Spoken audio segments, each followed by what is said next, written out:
Hey everybody, welcome to the Monday Follies. I'm Craig Fahle, the Craig Fahle Show on Deadline Detroit. Glad to have you with me today. And if you're just figuring this out, we have moved the Friday Follies to Monday because Fridays are already fun. We figured everybody needs a bit of a lift on a Monday instead. So that's why we're here today. And joining me today, Alan Lengel, of course, the editor-in-chief here at Deadline Detroit. Welcome back, sir. Pleasure to have you here. Thanks for having me. And my friend Ed Kelly, who of course you hear on the Mitch Albom radio program on WJR, where he does all kinds of wonderful voices. He's also an aspiring stand-up comedian, actor, all kinds of fun stuff. More of a perspiring stand-up comedian, there you go. Actually, than anything. Does it bother you, by the way, that Friday Folly, now the Monday Folly, the alliteration no longer works at all? You know, it's all right. Okay.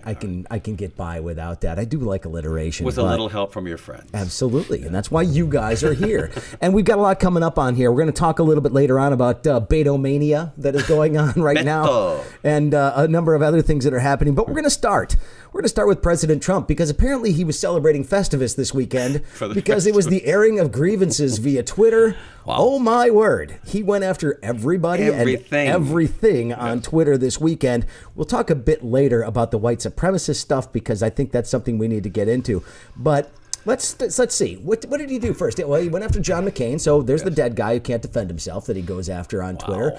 Mary Barra from GM. Yes. And then, of course, the union head at the Lordstown, Ohio plant, blaming both of them for this plant not opening. Calling him a Democrat. Well, yeah, I'm sure that's exactly dirty what he word wanted, in the White House. Jobs to go away from Lordstown. Right. And then he went after everybody on Twitter. Saturday Night Live over a rerun that they aired this week, which was the dumbest thing I've ever seen. He doesn't like any of those shows at all. I wonder he must like them enough to watch them. Well, he obviously is paying attention, but what the heck is going on? Why this need to lash out at anything and everybody all the time? Alec Baldwin, terrible impersonation, terrible, awful, not even close. Not even close. Yeah. And, I'm sorry, like it's I said, hilarious. It was a rerun. Yeah. That was the thing that made it great. This presidency is about Donald Trump. It's not about the people. And when you look at the distractions that this presidency has had, and he's only added to it, it's shameful.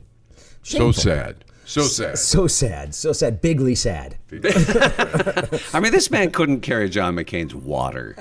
To really go after him posthumously, really, is that not a new low? Time. I mean, no, I know. There are no new lows. They're just lows. Well, but the thing is, I mean, I'm trying to figure out what it is he's so angry with John McCain about. I mean, granted, I understand the vote about repeal and replace, right? That makes some sort of sense. But at the same time, you know, is he suggesting that somehow John McCain deprived him of an actual accomplishment in this office? I think it all comes down to he wasn't invited to the funeral. Oh, I think they already had a hate thing going. Yeah, I mean, when he was alive. Before that. I mean, look, from the time that he said that he didn't see John McCain as a hero because heroes don't get caught. Yeah, that was game on. I had bone spurs. He didn't. Okay, that does not make him a hero. Well, and as he said, I'm not stupid. I'm not going to Vietnam. So maybe he did think that John McCain, who went to Vietnam, was somehow less than him. Anybody think that Donald Trump would be the guy that actually, bought his way into college like some of these other people? We'll get into that a little bit later on, because I think that's something that was in the news last week that we need to talk a little bit about. But yeah, Donald Trump, if he was still in the private sector, Don Jr. found out that he got into wherever he went because he apparently was a punter or something. Where am I from again? Oh, yeah, Wharton School of Business. Daddy, how much did you pay? But the thing about one of his tweets about John McCain, he called him last in his class, John McCain. But Donald Trump is the guy that apparently has paid people off to not release any of his academic transcripts, even going back to high school. And yet, if McCain had gotten a degree from Trump University, all would have been forgiven. That's right. So what do you get a degree in? Beefology? What do you get from Trump University? Well, marketing. How to pick out good steak? What? The guy is a amazing marketer. He has marketed. I mean, he sells, over the years, Trump steak, Trump vodka, and now Trump president. And people are buying everything. They just buy whatever's on the shelf. If he hadn't run for office, I could see him being that guy. All you got to do is place these tiny classified ads. You know, those guys doing those infomercials. Or Tom Vu, the get-rich-quick scheme. Yeah. You want chicks like me? You want car like me? Remember that guy Tom Vu? How you like my boat? How you like the girls? Yeah, exactly. So, I mean, he is one step above Tom Vu and the other guy who's not in jail. I don't know. I think they're on a par. Ads guy, I think, is in jail right now, Yes. but that's all right. But all right. So the other thing, too, is that the president still this weekend could not bring himself to say anything about white supremacists. He has been, of course, mentioned in a number of different manifestos that have been put out there by people that have been carrying out these acts, suggesting that Trump has shown them a light or shown a light on their issue and all this kind of stuff. When asked the other day if white supremacy is a problem, he said, no, it's just a few people who have very serious problems. There's an opportunity to sit there and say, you know what, these people are crazy. Nobody should pay attention to them. We need to denounce this in all its forms. It's not hard to do. But he doesn't want to lose votes. Yeah. That's pandering to... That's no, part he's of it. right. I mean, somebody can't lose that 2% of the population and still potentially win. They're, He might gain they're the a few people more. who are not going to vote for the other side regardless. So they're loyalists. To quote Meghan Trainor, it's all about that base, about that base, about that base. Yeah, well, at the same time, Mick Mulvaney, of course, Thank you for that. is the acting chief of staff, and he goes on Fox News yesterday, and he says, he actually has to say, the president is not a white supremacist. I'm not sure how many times we have to say that. Do we not I said, have... You know what? Well, you have to keep saying that till says you it actually all. prove it to be true. That says it all. Why would you have to keep saying that if No president has ever had to say that before. No. Right. Not once. No. Right. I mean, because back when Andrew Jackson was in office, nobody was asking about white supremacy. It was sort of just something that people were taking it for granted back then. Andrew Jackson, the forgotten Jackson. There was Michael, Tito, Jesse. Well, Andrew, of course, who killed a whole lot of Native Americans and really did believe in white supremacy. And do we not have a federal conviction that sort of establishes him as a racist, if not a white supremacist? Well, with the letter C with a housing circle. policy and rental guidelines and all that sort of stuff. I do believe that exists. That would play in, would it not? Is that a stretch on my part? It might, but at the same time, how come? How come he can't do it? Well, I think he's sort of given the signal that it's no longer...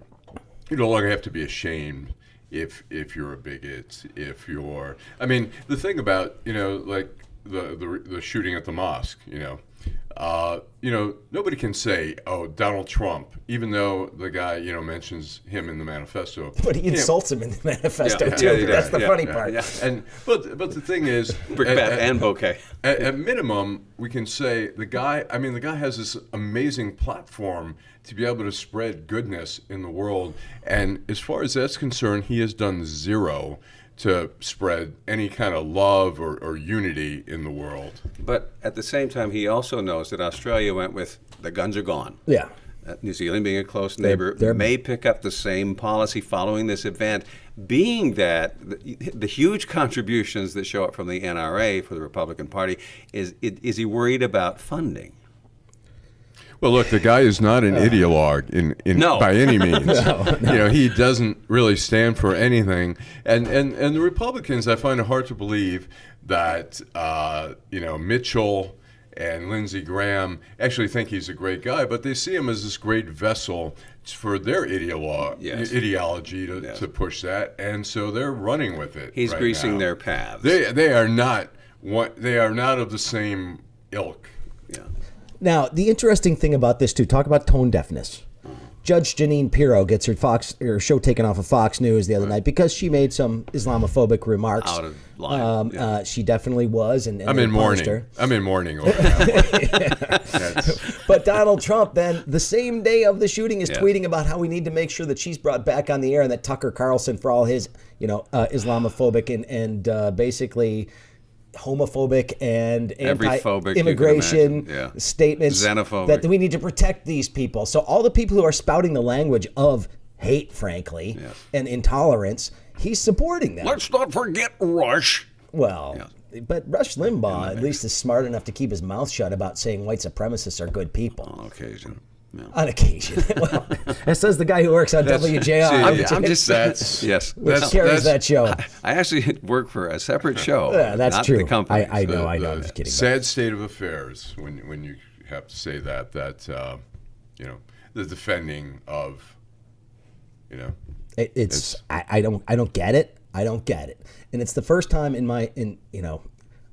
I never thought I would have to see a president's chief of staff say that. How many times do we have to keep saying that? I think until he proves that it's not true. Repeatedly. Until he shows us that it's not true by actually roundly condemning evil people who do evil things. Right. And it's that simple. I'm sure there are good people on both sides, Greg. Yeah, there aren't. Yeah, it's hard There when aren't. you. I've been saying this for years. I mean, like down in Virginia, when you see all these guys with tiki torches, whatever they are, tikis, and they're chanting the what is it? You the will Jews, not replace us. The Jews will not replace us. It's like, I'm sorry, you've lost any standing to be defended at that point by the President of the United States. You just have to back away. Yeah.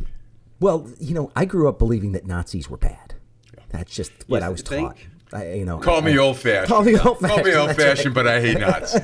My mother, being the Glasgow Scout and having been in the Royal Air Force, had a great saying, "They damn Germans, if you give them a chance, they do it again."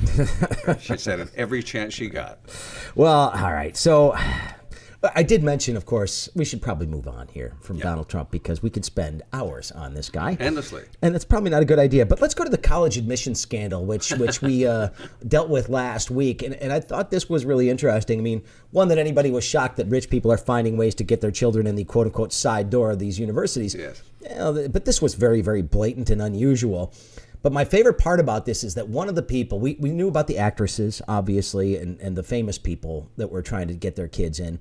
But my favorite is this guy who is the ethical investing guy. Oh, that guy. The ethical investing guy who was working to get his kid into college.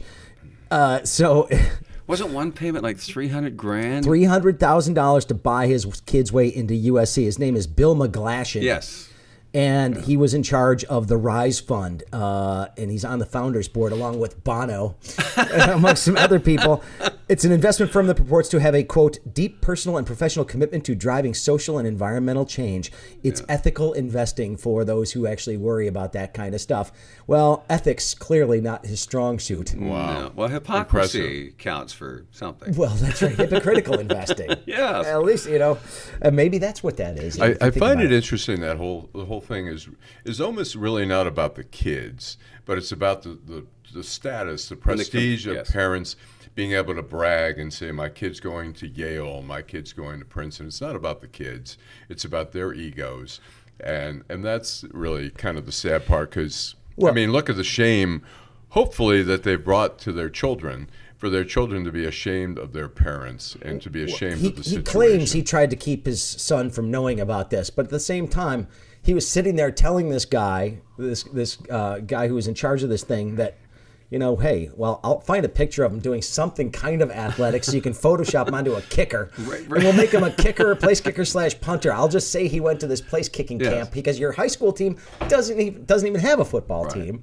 Right. So they had to sit there. Every high school needs a punter, though. Well, regardless. Well, one was a swimmer, though. Right. Well, there was water polo. Who couldn't actually swim. Well, they had to find a photo. Yes. The Photoshop thing was great. They had a picture of him standing up in the shallow end. They're like, no, he's too high out of the water. You have to find a way to make it look like he's deeper in the water. Okay. Just get Mark Spitz and put his head on Mark Spitz. This is why we have to beware of fake news. It could all be Photoshopped. Well, I suppose that's probably true, Mr. President. But in this case, no. But the fact that these schools don't check on whether or not these kids ever intend to play sports. And I can understand Lori Loughlin or Loughlin, whichever you prefer, paying $300,000 to get your child into an Ivy League school. USC, really? Well, I heard it's hard to get in USC. I don't know. I never wanted to go there. Who wants to be called the Trojans? Come on. Point taken. Point taken. But, at the same time, this guy, this is one of the unnamed people, right? The two famous people have been dragged through the news and all this kind of stuff. But he clearly now has some splaining to do. He's the poster child because he did it not once but twice, if I'm not mistaken. He did a second payment of like $200,000 for another tier of education. And the other thing, too, is this guy paid $50,000 additional to have his son's ACT record Expunged? No, basically fixed. His kid went and took a test somewhere. Yeah. A different person took it somewhere else. That's the one that got turned in. Oh, this is why I worry about online universities.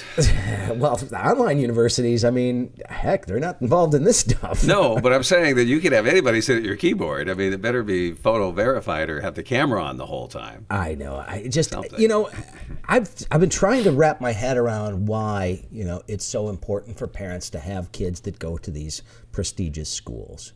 You know, I went to Western Michigan University and had a good time while I was there.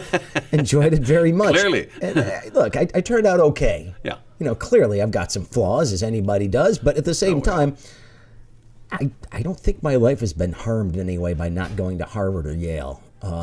In fact, I almost prefer it because... You would have hated New Haven. You think so? Yeah. I don't know. It doesn't have a good side of town. First of all, I would have flunked out in my first semester, but that's okay. I would not have been the right kind of material for that, and nobody to pay my way and make sure that my grades were where they needed to be. To keep me he's over at Toad's place. I'm sorry. Well, I used to have a line when I went to Michigan State, and my roommates would say, "Hey, you going to the library tonight?" And I'd say, "No, I've got to study." I like that. I may steal that. Yeah, sure. That's actually pretty good. Yeah. I kind of like the Michigan State way of thinking there. Right. I'll tell you what. You know, when I was at Western, I used to visit friends at Michigan State and at the University of Michigan and Grand Valley and places like that, wherever they happened to be nearby. Sure. I always had a lot more fun at Michigan State than I did in Ann Arbor. Yes. A lot more fun. And that was not a bad thing necessarily. Party school. All right, shall we move on away from college for just a second? But remember, parents, college is only 4 years of their life, hopefully. Yeah. 4 years of their life. They're going to spend a lot more of their time doing something else. There you go. Yeah. And 10 years of debt. I tried doing 6, but my parents caught on. I had to do a lot of credits my fifth year because they were like, no, your sister did 4 years. Why are you needing 6? Because you were having a little bit more fun. Yes. You were developing your social status. Right. You see that? Social skills are important. I was going to say social intelligence, it makes you socially mobile in the work world. Especially if you're going into journalism. You know, you got to be able to talk to people. It kind of matters. So that's what I always said. My social skills were highly developed. All right. So shall we move on to Beto? He's in town today, as a matter of fact. Yes, today. He was at a coffee shop, I think, in Ferndale. I watched a little bit on Facebook this morning. How exciting was it? Was there the screaming throngs? Was it Beto mania? Well, you know, he looks like a candidate. I mean, he looks legitimate. Yeah, I mean, he looks legitimate. He looks like he's there for. You know, the thing I don't like is that he's a little bit too full of himself. That he's like the answer. I was born to do this. I was born to do this. This is everyone's relying on me to save the world. I see what you did there. But he's got some charisma and he speaks well, and I guess we'll see where it goes. It's a wide open field right now. He's another cult of personality. I thought it a little unfair the way they cornered him about a running mate, though. I mean, it's like, so would you have one? Well, I'm not sure who I would choose to run with me as a vice presidential candidate, but I'm not saying it wouldn't be a woman. It's like, give him a chance, Right. Well, it's been 2 days. It's a little Come on, you don't know? In this day and age, you better know right now. You better know. But. And it's just, look, Beto ORourke's an interesting guy. He ran tough in Texas, which is not an easy thing to do, to unseat a sitting senator, even if it is Ted Cruz. Right. Yes. Although I would vote against a rat that ran against Needle Nose. I really would. Just because I can't stand the man. But Beto ORourke, I mean, he's getting a lot of attention. He's raised a lot of money in the first couple of days already. But there are 20 candidates probably that are going to be in this race when it's all said and done. You could feel the ball club. Right. Joe Biden basically announced this weekend, by a slip of the tongue, whatever you want to call it, that he's pretty much in. Right. Bernie Sanders, Joe Biden, Beto ORourke, Kirsten Gillibrand is in, and Kamala Harris, and so many others. I personally am liking Mayor Pete Buttigieg. I like that kid. I love the name. People have talked about already about a ticket, Biden O'Rourke, Beto ORourke, and that would be an interesting balance. I mean, you look at Biden and you think, is he, not a young man. I mean, is that what the Democrats want to do? Is reach back and say the good old days of Obama, or do they want to move forward? And that's a question. Whether people are going to want to put up with that. I mean, it's interesting. Hillary Clinton has I think we're not hearing any mutterings, although there seem to be some mutterings that maybe she would be, had been considering it, but there's no way. Well, didn't she say she was out the other day? Did she say that? Yeah, I believe so. Okay. She's out? Yeah, she's not going to run. She's not going to run. I don't think she'd have any chance. I think people were so disheartened with. Well, I mean, obviously, election. they're going to cull the herd at some point, and we'll see what happens. Those first debates, I think, are coming up in June. And there are financial parameters as well. Absolutely. Yeah, I mean, you've got to see if you can raise some money. You got to have so much in the kitty before you're even considered. So it'll get weeded out. There'll be some hangers on, though. There'll be some hangers on, but I have a feeling that. Beto O'Rourke's already had to walk back 2 statements that he made in the past couple of days. Exactly. I mean, so everything these people say is going to be criticized and scrutinized. Right. And how active is this left wing of the party going to be at filtering these candidates out? Right. So Joe Biden trying to claim that he's the most progressive of all the candidates that might be running might be running this time around. Well, he did bang his head this weekend and cut it in the shower. So there you go. And the question is, can Trump win without Russia? They've already been working on it. Might not even be in the race. You never know. I mean, that's a possibility. We'll see. I mean, it's the problem is I was thinking about it this morning is that either one, if Hillary had been elected or Trump, who was elected, it was going to be just a circus of distractions of Senate, congressional investigations into both of them. Whoever became president happened to be Trump. And so we're probably going to go through the rest of the term if he lasts that long, with investigations. We would have been the same thing if Hillary had been elected. We would have been in the thick of one investigation after another. Yeah. Absolutely. And the American people are the losers here. How much is really getting done in Washington, amid all this? Gridlock. Yeah, it's just... And the divisiveness has never been greater, really, than now. I mean, you would hope at some point that Trump would be a unifier for both parties where both sides would finally say, okay. But, I mean, a unifier that in an unintentional way. Okay. That people would finally say, okay, this is too crazy. All right, let's pick some moderate on one side or the other. I'm not holding my breath. Yeah, I'm going to say not in his skill sets. No, I'm not. Don't mistake me. I mean, he's not the one who would intentionally do that. Right. I mean, just the fact of his presence, of his divisiveness, it's really just.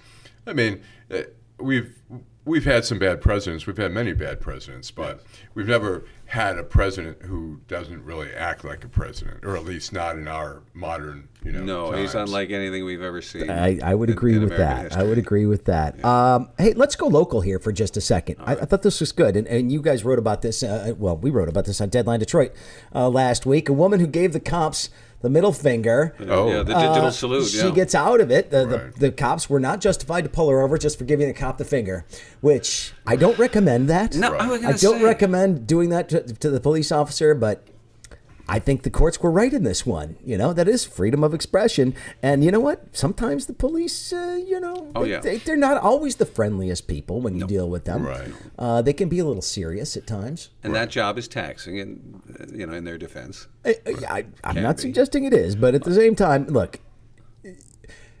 God bless her that she got away with it, but I know when I get pulled over, I'm not going to do it. Hands on the wheel. 10 and 2. Yes, sir. No back talk. I know if they're being total jerks, I might, I would maybe consider following up at City Hall afterwards, after the situation. But during the thing, I mean, when I get pulled over, it's very, the idea of me giving the cop the finger is insane. After he let her off with a warning. Well, no, he gave her a lesser charge. He gave her a non-moving violation, which Ferndale does that a lot. No points. It's a $150 ticket in Ferndale for non-moving violation, maybe $175. Impeding. They give you an impeding traffic instead of speeding. So I would have done the exact same thing that she did after he was around the corner. Yeah, that's right. That's right, later on. Right, or mutter under your breath at that point. If the windows were up. If the windows were all up. Oh, boy. But I'm brave like that. I'm an iconoclast. Well, let's talk about driving some more. I thought this story was interesting. There's a man in Pennsylvania, he's like in an Uber or some sort of ride service. He gets arrested for assault. This is March when this happened. Yeah. The driver of his car wouldn't stop singing Christmas carols in the car. And the guy starts strangling the driver because he won't stop singing Christmas songs. There's a certain radio station I'd like to strangle the music director, frankly, for their Christmas music, which starts in, I don't know, November August. 1st. Well, November 1st. the coffee shop on Sirius Radio, I think they started just... It must have been weeks and weeks before Christmas was like. All of a sudden, Michael Bublé is on the playlist. Yeah. That's exactly right. But is that justifiable assault? Figgy pudding. Is there a judge out there that would sit there and go, "You got a point there, man"? Yeah. Obviously, the reaction was not correct. No. Strangling a guy who's driving the car you're in is a really bad idea. One, Right. I've seen movies where that kind of thing happens and somebody has to take over the wheel. But those are comedies. Right. Or non-realistic action films. Okay. Maybe we could have a book, 10 things not to do while you're riding in someone else's car or riding in the car. 1, not giving the cop a finger. 2, not choking your Uber driver. Yeah. Well, this is great. So the driver of the car reportedly was singing Christmas carols, which upset Mr. Lucas. Clayton Lucas, 25-year-old, East Deer Township, northeast of Pittsburgh. First of all, Clayton. He said he reached around the driver's seat and began choking him to the point where he almost lost consciousness. When Pennsylvania State Police tried to arrest him, he allegedly wouldn't cooperate and refused to listen to their orders before eventually being taken into custody. I'll make all your Christmases white. And so I don't. There's no mention as to whether or not this guy was in the car because he was getting a ride after drinking or anything like that. It doesn't say. But yeah, this was. It is a little odd that this guy was still singing Christmas carols on March 4th. Yeah, but you don't have to be sane to drive for any of these companies. There is no sanity test or Rorschach test. Sanity clause. There is sanity. See, he's on the board. Alan Lengel for a point. That's good. Actually, that point's taken away for bad puns. That's pretty bad. I liked it. All right, talk about this. I thought this was interesting. This lady in New York went to go visit her parents' grave. Yeah. Several months after they had been buried. Yes. And this is like something out of the Haunted Mansion. She's sitting there kneeling on the grave to like fix a wreath that was there. Yeah. And all of a sudden her body starts sinking into the ground where the bodies are buried. Yeah. And like knee deep or hip deep. Yeah. Just where she had to literally grab the headstone to keep herself from sinking into the ground, which is like stuff nightmares are made out of. This is like out of a horror movie. I'm thinking acid flashback, something. In my head, that's where I would be going. Not that I ever, partook. That would be wrong. Yes, that would be very wrong. But so basically she did. She had to grab onto the headstone to keep herself from sinking down. Apparently they had dug another grave next to where her parents were, and they hadn't filled it in. There was a cavity in there, and so everything sort of, when she put the weight on it, it all collapsed in, and she sank down into a sinkhole that was created. This reminds me of when I was... She, of course, is suing for lots of money. And may get, not what she's asking for. She's asked for $5 or something like that? Yeah. And so she may get $1 million out of it just for trauma and therapy, et cetera, et cetera. But this whole thing reminds... Free burial. Yeah. That's right. We'll toss in a plot for you. A plot. You see what he did there? Oh, man. I'm almost going to bow out here. But no, the whole scenario reminded me of the day that ratings came in when I was in terrestrial radio. You had to go into the GM's office. That sinking feeling. Are they going to fire us all today? Yes. Will we make it out the door without a cardboard box? That's exactly right. Yeah. Well, here's what she said through her attorney. I will never go back there again. I now fear walking in open fields, and I have nightmares and headaches. Wow. And I need counseling now. And if somebody had caught it on video, it would have gone viral, and she could have been a content producer and an influencer and monetized that. Well, it sounds like all the key words. Apparently being an influencer gets you into college easier. That's what they said. Unless you're Lori Loughlin's daughter, it gets you out of college. That's right. It sounds like she has all the key words fit for a lawsuit. Yeah, absolutely. I need help. It's all the only thing missing is loss of consortium. That's one that's almost in every suit. I can no longer have sex. Right. That's usually included in these psychological lawsuits. So, it's a tough one to prove, obviously. But that would freak you out, though. Oh, are you kidding me? It was like every ghost story you heard when you were a kid was in a graveyard. It's a Stephen King novel. Exactly. Honestly. Pet Cemetery. Yeah, except his mom's cemetery. Exactly. All right. So, we have a boss in the room here, and Alan Lengel here. We have a business person who runs a business. Shouldn't we just shut down Thursday and Friday? It is March Madness. I mean, who's going to actually be paying attention to work? Yeah, go ahead. What the hell? We don't. Actually, we have work to do on those days, I realize. But it is exciting. I mean, the Michigan game yesterday was a great game. I root for Michigan. I root for Michigan just because my dad went there, and so, I have a rooting interest. But heck of a game yesterday. Kudos to the Spartans. I mean, 3 in a row over Michigan in any given year is really, really difficult. 3 over any team is difficult to do. Michigan's a good team. And what's Michigan State's reward? Getting absolutely screwed in the seedings yesterday. First of all, they should have been a 1 seed for winning the Big Ten the way that they did. I don't understand this. Absolutely. Tom Izzo did a magnificent job. They make him a 2 seed and stick him in Duke's bracket. Right. Which, did Tom Izzo do something to the NCAA once? Why is he being punished? I don't know. But nonetheless, they can beat Duke. Canadian. We'll talk Stanley Cup in a second. I'm going to say, when you get to hockey, let me know. Round ball, not so much.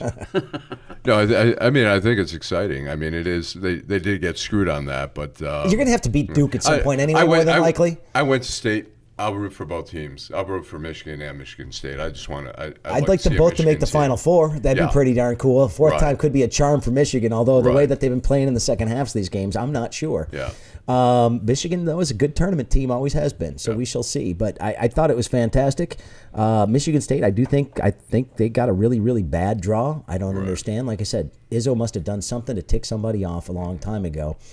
But we shall see. Yeah. We shall see. Duke is not infallible, and I'm sorry, the ACC does not deserve 3 number 1 seeds. That's also and Gonzaga is tough. Gonzaga's tough too, but show me what they've done in the tournament. Yeah. Gonzaga's had 3 number 1 seeds in their time. Where have they gone? Yeah. They've never won. True. And let's not forget the Pistons. They're in the sixth spot. They won't go very far. No, probably not. And the Wings round, in the meantime, I'm sorry, the Wings are in the lose for Hughes sweepstakes. Yes. Some kid named Jack Hughes, who's from here, isn't he? I'm not sure. Like this phenom, supposed to be the next Gretzky or something like that. So now what they're saying for hockey is lose for Hughes, so that you can get a chance at getting this guy in the lottery. So we shall see. The Wings. We have not seen a Gretzky in quite, Gretzky, Gordie Howe, Bobby Orr. Well, I mean, you got Sidney Crosby. Yeah, I mean, there are. Good. Yeah, there are some, but I mean, I'm not sure at that. No. Sidney Crosby though, 3 cups, been pretty dark. Yeah, I mean, there's certainly stars. All right, so it is Monday. We've got a lot of stuff coming up this week, and of course we're going to follow up on my show tomorrow with some folks who are actually following Beto around to talk a little bit about the state of the race. So we'll be doing a lot of stuff this week here on Deadline Detroit on the Craig Fahle Show on Deadline Detroit, and of course for all your news needs, check out DeadlineDetroit.com every single day. Check out Ed on the Mitch Album Show. He's been doing some funny movie reviews over there for a long time. Tuesday and Friday. Give me a little Travolta. What? I don't like nobody touching my head. Did you do Captain Marvel? Did you review Captain Marvel? What did John Travolta have to say about that? I don't go to anything that came from a comic book. All right. Yeah. My tastes are very sophisticated. Yeah, I'm sure they are. Do you like what I do with my hair? I shaved it all off. I look like a roll-on deodorant. All right. You can get more of that on Mitch's program on WJR when Ed is there. Thank you, Ed Kelly. Appreciate it. Alan Lengel, we appreciate it as well. Thanks Michael Lucido, thank you again for recording and engineering this broadcast today. And thanks to all of you who are watching live on Facebook. And if you're catching it later on the podcast or at Deadline Detroit or at YouTube, wherever it is, thank you very much for supporting it. Appreciate it very much. Have a great Monday, everybody. Hope you enjoyed.